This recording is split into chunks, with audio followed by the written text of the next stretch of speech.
Cotton seed oil cake में हाल में आई गिरावट ने ट्रेडर्स को असमंजस में डाल दिया है। क्या यह गिरावट अभी और जारी रहेगी या फिर बाजार में जल्दी रिकवरी देखने को मिलेगी?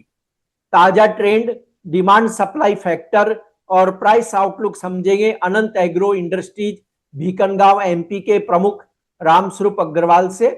मैं हूं कमल शर्मा। रामस्वरूप जी, आपका स्वागत है मोलतोल में।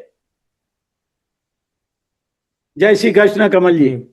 जी रामस्वरूप जी, कॉटन सीड ऑयल केक के भावों में जो गिरावट आई है उसकी मुख्य वजह आप क्या मानते हैं?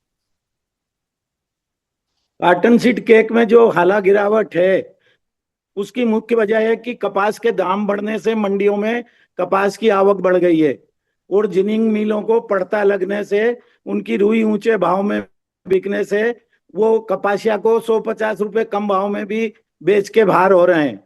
उससे मिलों को, ऑयल मिलों को पड़ता लगने से, क्योंकि क्रूड बढ़ने से तेल भी बढ़ा और रुई भी बढ़ी, तो तेल बढ़ने से ऑयल मिल को पड़ता लग गया और रुई बढ़ने से जिनिंग को पड़ता लग गया। तो डिस्पेरिटी दोनों यूनिट में थी तो बाजार मंदा नहीं हो रहा था, तेज हो रहा था। अभी दोनों यूनिट को पेरिटी होने से बाजार थोड़ा करेक्शन में आया है। जी, तो ये सिर्फ एक करेक्शन है या ट्रेंड बदलने का संकेत मानते हैं आप? नहीं नहीं, ये सिर्फ करेक्शन है। अभी एक महीना ये कपास की आवक और चलेगी, तो ये एक महीना करेक्शन है, इसलिए कि अभी अप्रैल और मई में गर्मी ज्यादा होने से खल की कुछ डिमांड भी कमजोर रहती है और इधर आवक बढ़ गई है। तो यहाँ पे आपको ये खली में 100-200 रुपए कुंटल का करेक्शन आ सकता है। ट्रेंड बुलिश ही है। जी, और मौजूदा स्तर पर ट्रेडर्स को खरीदारी करनी चाहिए या इंतजार करना चाहिए? और लेकिन जिनके पास जो पहले से स्टॉक रखा है वो क्या करें? जिनके पास पहले से स्टॉक रखा है वो जो आगे तेजी आने वाली है बारिशें होने के बाद जुलाई अगस्त सितंबर में, उसके लिए होल्ड करें। और अभी अगर कम भाव में माल मिलता है तो उसको लेके और अपना विक्रय का काम चलाएं। जी, और रामस्वरूप जी, अगले एक दो हफ्तों में कॉटन सीड ऑयल केक की कीमतों में कोई बड़ा चेंज हो सकता है क्या?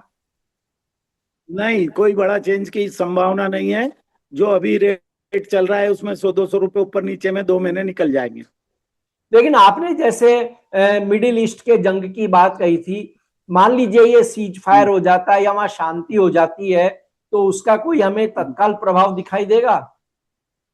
तत्काल प्रभाव इसलिए नहीं दिखाई देगा कि मिडिल ईस्ट में और सब जगह बहुत ज्यादा तेल के ठिकानों में नुकसान हो गया है, तो उसको रिपेयर करके और प्रोडक्शन को सुचारू रूप से लाने में साल लग जाएगा।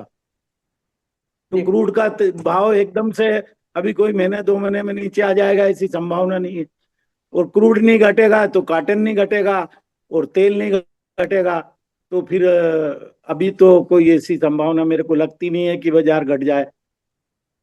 ये और हाजिर बाजार में कॉटन सीड ऑयल केक के दाम किस रेंज में मूव करते दिख सकते हैं बारिश से पहले? अभी जो आपका एनसीडीएक्स क्वालिटी है वो 3450 नीचे में जा सकता है, ऊपर में 3700 तक जा सकता है, रेंज बाउंड रहेगा। और जो अपने ब्रांडेड माल हैं वो नीचे में 4000, ऊपर में 4300, ये रेंज में कामकाज करते हुए दिखेंगे। रामस्वरूप जी, जो कपास के दाम है देखिए वो एमएसपी से ऊपर उठ गए हैं। क्या इससे कोई सपोर्ट हाँ, केक को मिलेगा या क्या होगा? नहीं, कपास के दाम एमएसपी से ऊपर बिक गए। महाराष्ट्र की मंडियां 85-8700 बिक रही है और किसान की धारणा 9000 की हो गई है। तो ये जो स्टॉक है किसानों के पास कपास का, ये 1-1.5 महीने में सब खाली हो जाएगा। तो इससे क्या है कि जब तक आवक रहेगी, जब तक कोई खली के भाव को सपोर्ट नहीं मिलेगा, जिस दिन आवक ये टूट जाएगी वहीं से सपोर्ट शुरू हो जाएगा कुकुट के भाव को। तो जो अभी देखिए कपास के दाम जो एमएसपी से ऊपर उठे हैं, तो आप क्या मानते हैं कि अगले सीजन में कपास का रकबा बढ़ने के कोई चांस हैं? पूरी संभावना है कि 10% मिनिमम कपास का रकबा तेलंगाना, महाराष्ट्र, एमपी और सब जगह बढ़ने की संभावना है। और आपकी नजर में कब तक कॉटन सीड ऑयल के बाजार में स्पष्ट ट्रेंड देखने को मिलेगा? स्पष्ट ट्रेंड जो कपास की आमदनी अभी 50, 60, 70 हजार गांठ रोज की चल रही है, ये 20, 30 हजार गांठ पे जब आ जाएगी 15 मई के बाद, तो इसमें ट्रेंड स्पष्ट दिखना शुरू हो जाएगा तेजी का। जी, आपका धन्यवाद, शुक्रिया राम स्वरूप जी। कमोडिटी मार्केट में हर मिनट बदलता है मौका। खबर से पहले संकेत चाहिए, मोल तोल मुनाफे की बात। कमोडिटी ट्रेडर्स का स्मार्ट न्यूज ऐप अभी डाउनलोड करें।